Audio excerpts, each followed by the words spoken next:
किन्हें नाज है इस लोकतंत्र पर।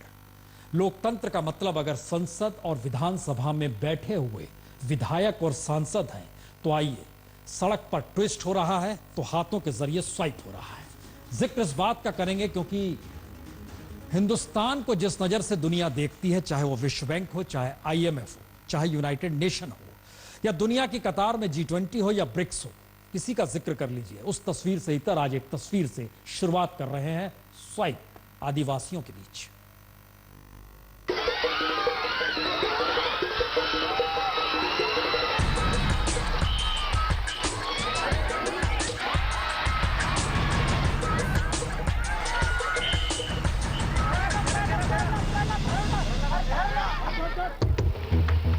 ये छत्तीसगढ़ के बालोद जिला का डोंडी लोहारा इलाका है।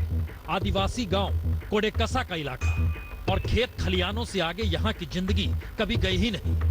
पीने का साफ पानी यहाँ पहुँचा नहीं। हेल्थ सेंटर का इंतजार अब भी गांव वालों को है। आंगनबाड़ी में काम मिल जाए या मनरेगा का पैसा ही मिल जाए, इंतजार यहाँ के गांव वालों को बरसों से है। तो शासन प्रशासन चाहे न्यूनतम की जुगाड़ आदिवासी गांव में ना करा सके, लेकिन अरसे बाद सरकारी बाबू गांव में पहुंचे तो खेल के बहाने पहुंचे।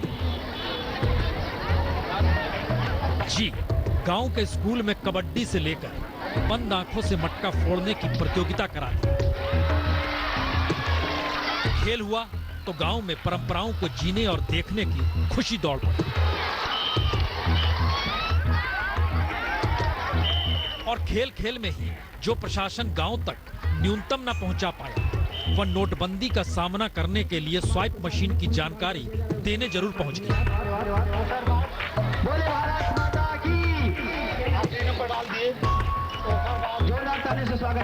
यानी एक तरफ भारत माता की जय के जयकारे के साथ खेल, और दूसरी तरफ स्कूल में पढ़ती लड़कियों को स्वाइप मशीन की जानकारी। यूं कोडेकसा गांव में बैंक नहीं है, ATM भी नहीं है, यूं तो सड़क भी नहीं है और प्राइमरी हेल्थ सेंटर भी नहीं है, लेकिन कैशलेस देश की राह बनानी है तो औसतन 40 रुपए प्रतिदिन की कमाई के बीच स्वाइप मशीन का पाठ इन आदिवासियों को पढ़ा ही दिया जाए। यानी जिस बालोद में 9 लाख की आबादी में 5 लाख BPL यानी गरीबी की रेखा से नीचे वाले परिवार हों, और जिस डोंडी लोहारा के 100 गांव में से 75 गांव 2 जून की रोटी के लिए संघर्ष में ही जिंदगी गुजारते हो, वहां एक स्वाइप मशीन के आसरे कैशलेस का पाठ पढ़ाया भी गया, और मजदूरी या कहें जिंदगी के संघर्ष से चमकते आदिवासियों के चेहरे पर कैशलेस को लेकर उल्लास भी कोई कम नहीं हुआ। माओवादियों से कोई इसमें दबाव हमारे पैसा कैशलेस में रहेगा। कैशलेस के माध्यम से तो कोई चोर और कोई से किसी से दबाव हमारे ऊपर नहीं डालेंगे, वो हमारे पैसा अपने सुरक्षित रहेंगे। हमें बहुत अच्छा लगा, जो मतलब बहुत सारा पैसा भी पकड़े रहता न, चोरी उरी हो जाते ओकर वजह से अब हम लोग कार्ड के द्वारा चलाल पड़ते। बहुत अच्छा लगी। कोड नंबर वगैरह तो किसी को नहीं बताओगे? नहीं, अपना कोड कैसे बताऊंगी।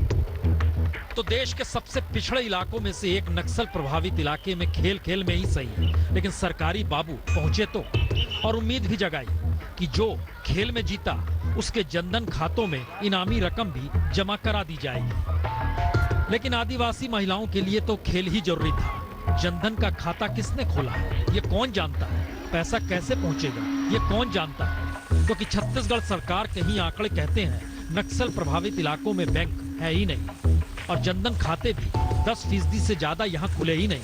हमारे लिए फायदेमंद है। अभी तो थोड़ा सा कठिनाई आएगी ही, नहीं आएगी ऐसी बात नहीं, क्योंकि वनांचल क्षेत्र के लोग हैं, समझने में और समझाने में ज़्यादा समय लगेगा। तो सरकारी बाबू बंदूकों के साए में गांव-गांव घूमकर आदिवासियों को समझा रहे हैं, और बालोद के कुल 659 गांव में से 24 गांव के आदिवासियों को स्वाइप मशीन दिखाई गई, बताई गई और बताया गया आने वाले वक्त में यही काम करेगी और कुछ भी काम नहीं करेगा। और ये ग्रामीण कैशलेस ट्रांजैक्शन के तमाम पहलुओं को जानने की कोशिश कर रहे हैं, और पुलिस उनकी इस काम में सहायता कर रही है।